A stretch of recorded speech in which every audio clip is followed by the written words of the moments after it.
Ishar Persada. Saya dari Universitas Muhammadiyah Kendari, Fakultas Keguruan dan Ilmu Pendidikan, jurusan Pendidikan Teknologi Informasi. Teman-teman, dalam video ini saya akan menjelaskan tentang motivasi belajar dan implikasinya. Sebelum kita lanjut pada pembahasan, saya mohon dukungan dan support teman-teman untuk klik like pada video ini, karena dukungan teman-temanlah yang menentukan nilai saya ke depannya. Oke teman-teman, sekarang kita masuk ke pembahasan yang pertama, yaitu tentang motivasi. Nah, sebelum kita beranjak jauh teman-teman, kita harus mengetahui perbedaan motivasi dan motivator. Nah, motivasi merupakan suatu dorongan yang dilakukan oleh seseorang agar bertindak untuk mencapai suatu hasil yang efektif. Sedangkan motivator merupakan seseorang yang memberikan motivasi kepada orang lain untuk bertindak. Nah, adapun menurut Abraham Maslow, motivasi juga merupakan suatu kebutuhan untuk mengembangkan diri secara optimum sehingga dapat berprestasi dan kreatif.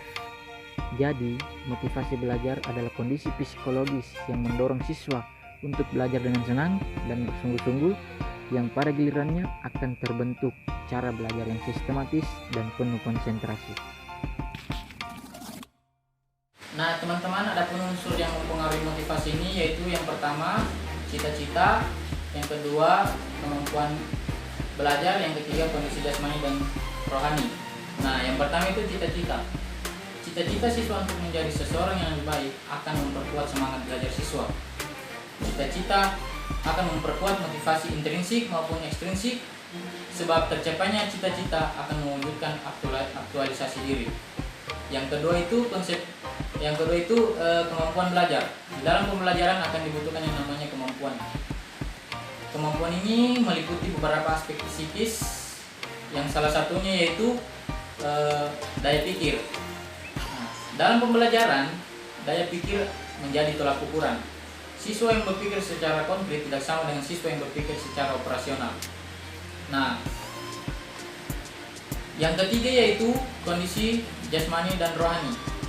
Nah, kondisi siswa di sini mengarah pada kondisi fisik dan psikologis, di mana guru lebih melihat cepat dari kondisi fisiknya, karena kondisi fisik lebih jelas memunculkan gejalanya, seperti contohnya siswa yang kelihatan lesu, mengantuk mungkin karena malam harinya begadang.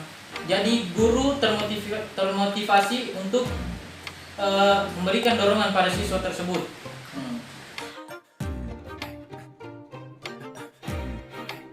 Oke teman-teman, itu tadi pembahasan tentang motivasi belajar. Sekarang kita melangkah ke pembahasan terakhir yang itu implikasinya, yaitu terdapat beberapa unsur. Yang pertama adanya perhatian, yang kedua itu adanya keaktifan. Nah yang pertama itu siswa dituntut untuk memberikan perhatian yang mengarah pada tujuan pembelajaran. Nah adanya tuntutan itu menyebabkan siswa harus membangkitkan perhatiannya kepada segala pesan yang dipelajarinya. Nah dengan demikian siswa diharapkan bisa melatih inderanya untuk mengembangkan atau meningkatkan minatnya yang dapat mempengaruhi motivasi. Nah, yang terakhir itu keaktifan. Dalam proses belajar mengajar, siswa dituntut untuk selalu aktif dalam proses pembelajaran. Untuk memperoleh pembelajaran yang efektif, perilaku mencari-cari informasi itu sangatlah penting dibutuhkan. Nah, implikasi keaktifan siswa lebih menuntut pada keterlibatan langsung siswa dalam proses pembelajaran. Ya itu teman-teman, itu saja materi yang saya bawakan dalam video ini. Lebih dan kurangnya mohon dimaafkan. Terakhir kali saya ingatkan, saya mohon dukungan dan support teman-teman untuk klik like dan subscribe channel ini, karena dukungan teman-teman lah yang menentukan nilai saya ke depannya.